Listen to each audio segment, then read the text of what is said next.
인도를 잃을지언정 셰익스피어는 잃을 수 없다고 할 만큼 영국인들이 사랑하는 대문호 셰익스피어는 그의 4대 비극으로 유명합니다. 그 중에 리어왕이라고 하는 작품이 있는데요. 그 내용을 잠시 살피겠습니다. 리어왕에게는 세 딸이 있었습니다. 한 딸은 아주 착한 딸이었지만 두 딸은 그러지 못했습니다.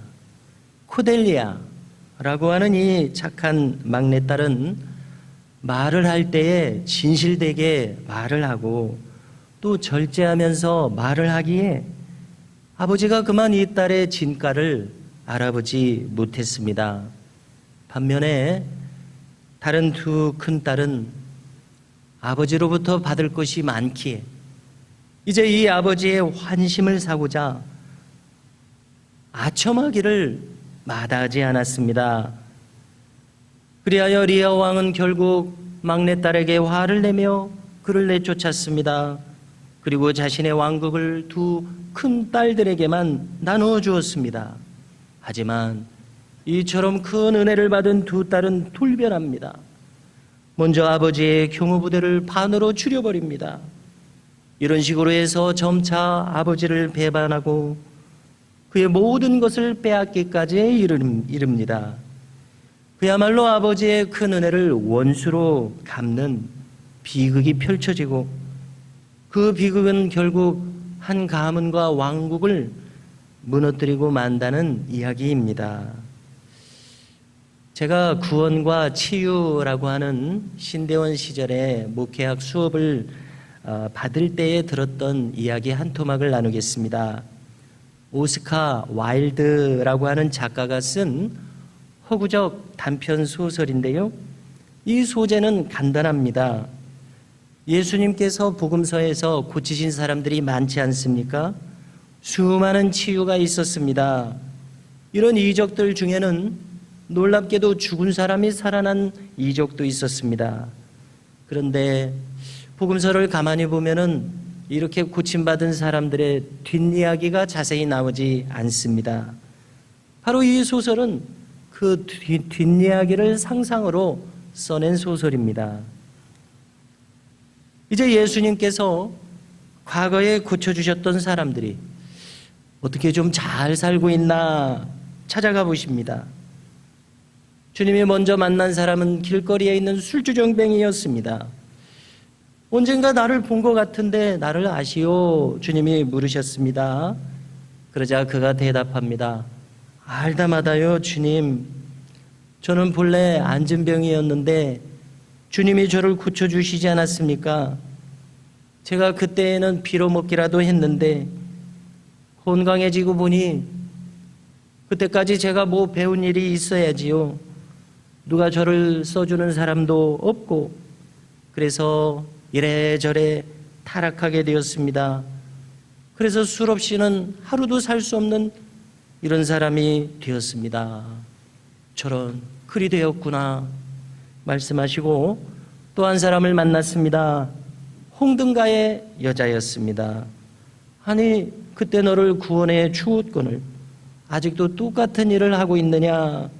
그 여인이 대답을 합니다. 예 주님, 그때 저는 구원을 받고 용서함을 받고 새 사람이 되었었습니다. 옛 생활을 청산했었습니다. 그런데 아무도 저를 사람답게 대우해 주지 않는 겁니다. 어디서 저와 같은 사람에게 일자리를 주는 사람도 없었고 과거가 있는 저와 같은 여자를 좋아해 주고 결혼해 주는 사람도 없었습니다. 그래서 할 수 없이 옛 생활로 돌아와서 이렇게 살고 있습니다.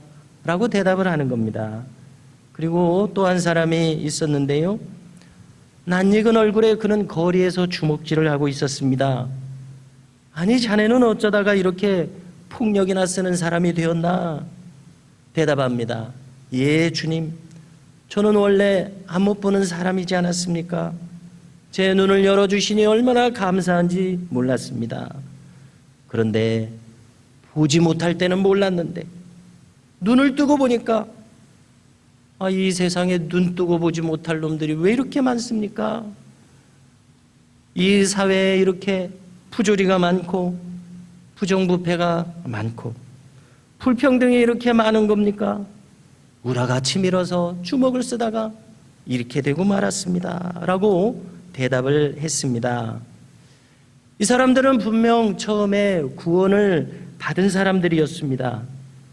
이제 이 이야기를 듣고 보니 문제는 구원받은 이후의 일이었습니다. 분명 그들은 큰 은혜를 받은 사람들이었습니다.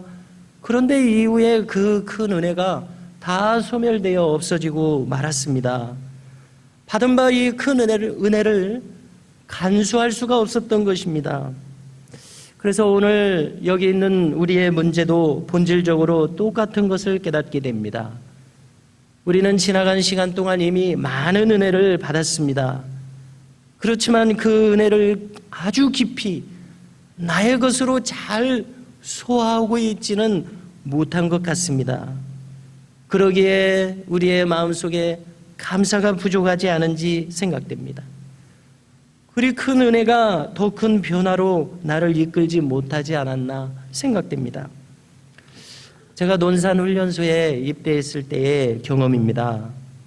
한 달여의 훈련을 다 마치면 피날레로 하루 저녁 행군을 하게 됩니다. 밤새껏 이어지는 그 행군 중에 저벅저벅 군화 소리만 들립니다. 그리고 가는 길가 옆에 시냇물이 졸졸졸 흐르고 있습니다. 그때 저에게 문득 생각이 떠오르기를, 내가 이제 다시 집에 가면은 사과를 하나도 아니고 한 입만 꼭 먹어봐야 되겠다, 이런 생각이 들어집니다. 그렇게 평소에 거들떠보지도 않던 초코파이와 초콜릿이 그렇게 많이 생각이 나더라고요. 자, 왜 이런 심리가 되는가 생각을 해보니까, 인간이란 풍족할 때에는 그 고마움을 절실히 느끼지 못합니다. 건강할 때에는 건강의 소중함을 잘 알지 못합니다. 절박해지고 없어지고 아쉬워져야 그 고마움과 소중함을 깊이 깨닫는 것이 우리 인간인 것 같습니다. 사도행전을 보면 저 루스드라의 안진뱅이가 나옵니다. 시장 광장에 많은 사람들이 운집한 가운데 바울이 복음을 전하고 있었습니다. 그런데 그 많은 회중 가운데 한 사람이 눈에 확 들어오는 것입니다. 상상컨대 그 사람은 표정이 달랐습니다. 눈빛이 달랐습니다. 요즘 말로 표현하면 반응이 달랐습니다. 리액션이 좋았습니다. 성경은 이렇게 표현합니다. 바울이 보니까 그에게 구원받을 만한 믿음이 있는 것을 보고, 자, 이러한 발견에 이어서 바울도 가만히 있을 수가 없었습니다. 그래서 그 자리에서 말했습니다. 지금 그 자리에서 일어나라. 그러자 그 자리에서 그가 벌떡 일어나서 걷기 시작했다고 성경은 기록해 줍니다. 구원받을 만한 믿음이 있는 것을 보고, 바로 이것이 은혜에 대한 그 루스드라의 안진뱅이의 반응이었습니다. 자, 이렇게 반응하려면 그의 마음속에 무엇이 있어야 합니까? 은혜가 지금 나에게 들어왔다는 것을 깨달아야 합니다. 은혜에 대한 분명한 인식이 그에게 있었습니다. 지금 하나님의 베풀어지는 말씀을 통해서 부어지고 있었던 그 은혜, 그것을 그는 깨달을 수 있었습니다. 왜 그렇습니까? 조금 헤아려 보면 그에게는 많은 결핍이 있었습니다. 많은 아쉬움이 있는 사람이었기 때문에 그렇습니다. 생각해 볼 때에 그의 지금의 처지와 그동안 그가 살아왔던 삶의 이 시간들이 지금 부어지는 은혜로 하여금 진정한 은혜가 되게 했기 때문에 그렇습니다.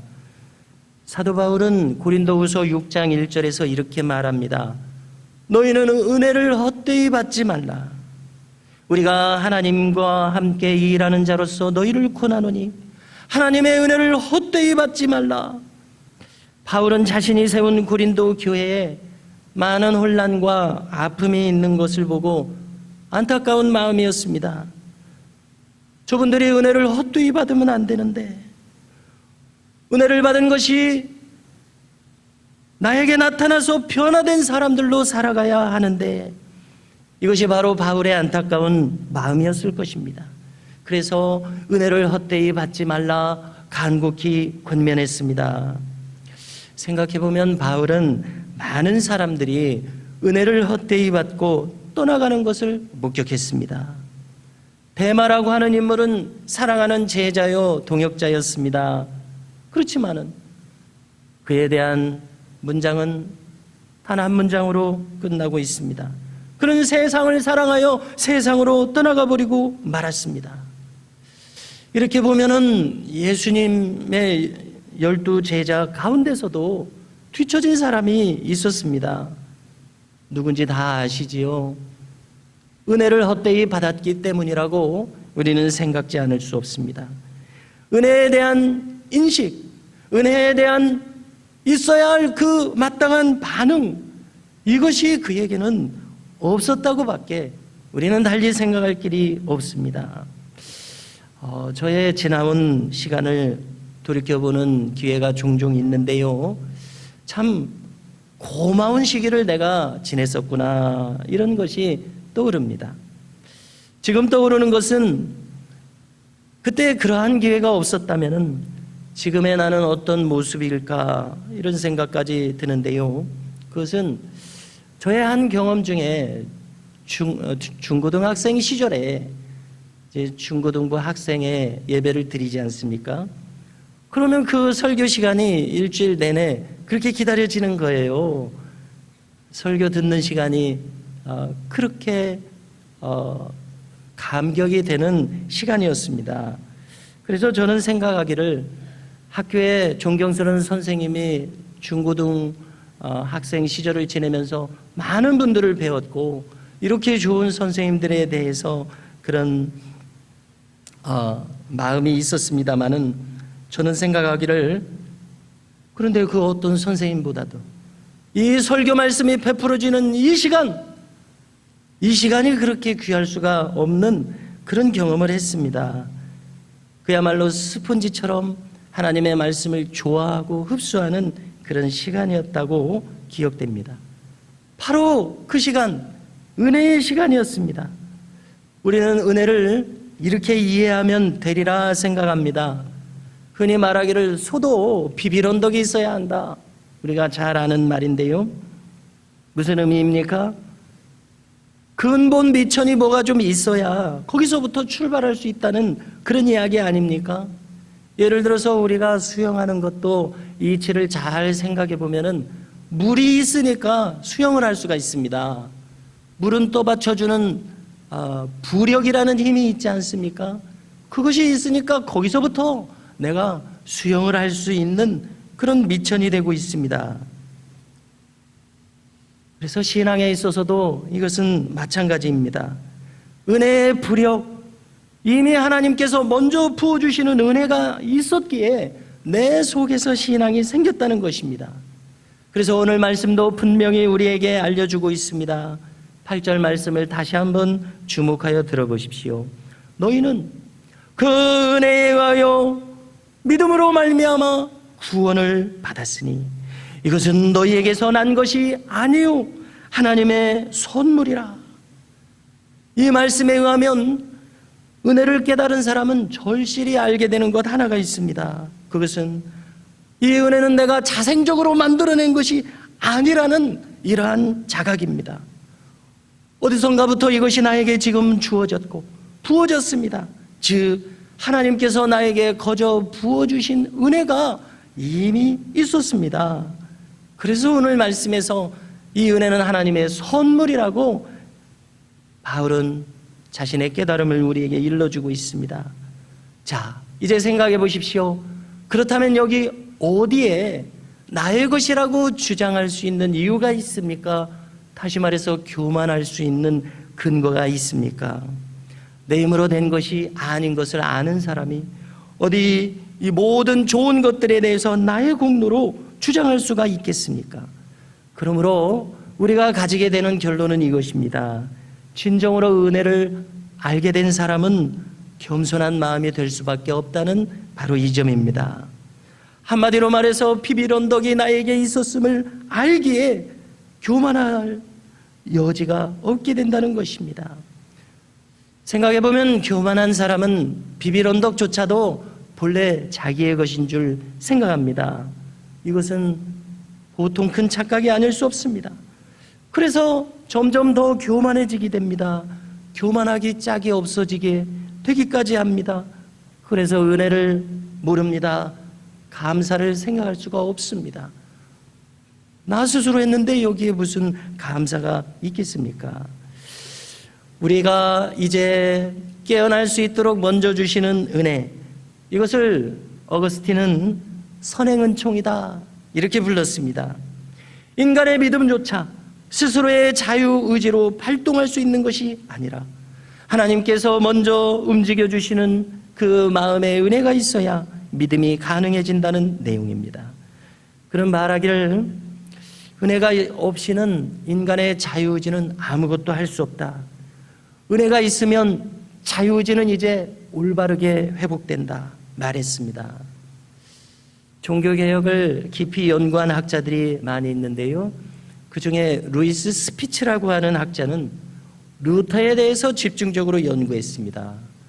연구 끝에 그는 책을 한 권 내는데요, 제가 가만히 보니까 그 책 제목 한마디에 그가 연구한 루터의 사상이 다 집약되어 있습니다. 책 제목을 소개하면은요, Let God be God, 이것입니다. 그 뜻은 무슨 뜻이 되겠습니까? 하나님이 하나님 되시게, 하나님으로 하나님 되시게 하라. 중세교회는 하나님으로부터 너무 멀리 떠나갔다. 다시 하나님으로 하나님 되시게 하라. 루터의 메시지가 바로 이 한마디에 잘 녹아져 있습니다. 이제 오늘 말씀을 나누고 있는 우리 스스로 이 말씀을 우리에게 바꾸어 말한다면, 오늘 말씀에 비추어서 우리는 이렇게 말할 수 있을 것입니다. 은혜로 은혜 되도록, 은혜를 헛되이 받지 말라. 은혜로 은혜 되게 하라. 다시 말한다면, 달리 말을 바꿔서 말한다면, 교회로 하여금 교회 되게 하라. 성도로 하여금 성도 되게 하라. 우리 스스로 생각해 볼 기회가 있어야 하겠습니다. 나는 성도의 본연의 모습에서 혹시 멀어져 있지는 않은가? 이러한 질문 말입니다. 조금 더 구체적으로 생각해 본다면, 예배드리는 이 예배 생활에서, 또 우리가 추구해야 할 그리스도를 닮은 성품에서, 예를 들어서 겸손한 마음가짐이라든가 하는 성도다운 마음가짐 말입니다. 이렇게 우리 자신을 돌아볼 수 있는 기회를 가질 수 있기를 바랍니다. 왜요? 은혜를 헛되이 흘려보내지 않아야 하겠기에 그렇습니다. 어떤 여집사님에 대한 일화입니다. 이분은 평소의 소원이란 남편이 좀 더 은혜를 받고 신앙생활 잘하기를 언제나 바라고 기도하고 있었습니다. 그래서 늘 남편에 대해서 신경 쓰며 기회가 있을 때마다 권면합니다. 마침 교회에 부흥회가 있으니 저 앞자리에 가서 은혜를 받읍시다 이렇게 합니다. 그래서 아내에 이끌려서 교회에 왔습니다. 자, 그런데 기대만큼 남편의 이 반응이 없는 겁니다. 별로 그렇게 은혜를 받는 것 같지도 않고, 이렇게 중요한 말씀이 지금 전해지고 있는데 졸고 있습니다. 너무나 이 답답한 마음에 이제 집으로 돌아와서 하소연을 합니다. 저는 정말 당신이 은혜를 받고 신앙생활을 더 잘했으면 좋겠어요. 이렇게 이야기를 합니다. 그랬더니 남편이 하는 말이, 이제 아내를 똑바로 보고 이야기합니다. 당신 은혜를 받으면 어떻게 되는데? 이렇게 이야기를 하니까 아내가 그만 할 말이 없어졌습니다. 남편이 계속 이야기를 합니다. 나는 은혜를 받고 당신처럼 될까봐 두렵다. 이렇게 이야기를 하는 겁니다. 자, 무슨 말인가 하면, 아내는 이렇게 잔소리가 좀 많은 그런 성격이었습니다. 쉽게 말해서 입에서는 늘 은혜를 말하고 은혜를 추구한다고 하는데 남편이 볼 때는 생활과 성품의 변화가 좀 부족하게 느껴졌습니다. 자, 이 이야기를 들을 때 우리로 잠시 멈춰서 생각하게 합니다. 잘 생각해 보면 이것은 남의 이야기가 아닙니다. 곧 나의 이야기인 것을 깨닫게 됩니다. 우리는 이미 많은 은혜를 받았습니다. 그렇지만 그렇게 받은 은혜만큼 우리의 속사람도 그처럼 극적으로 변화된 것 같지는 않은 그러한 부족함이 느껴집니다. 성도 여러분, 오늘 우리가 나눈 말씀처럼 우리는 은혜를 헛되이 받지 않는 이 길을 걸어가야 하겠습니다. 은혜로 하여금 은혜 되도록 좀 더 깊은 감사와 감격 속에서 또 겸손한 성품 속에서 우리가 이미 받은 이 은혜가 향기롭게 흘러나올 수 있기를 간절히 바랍니다.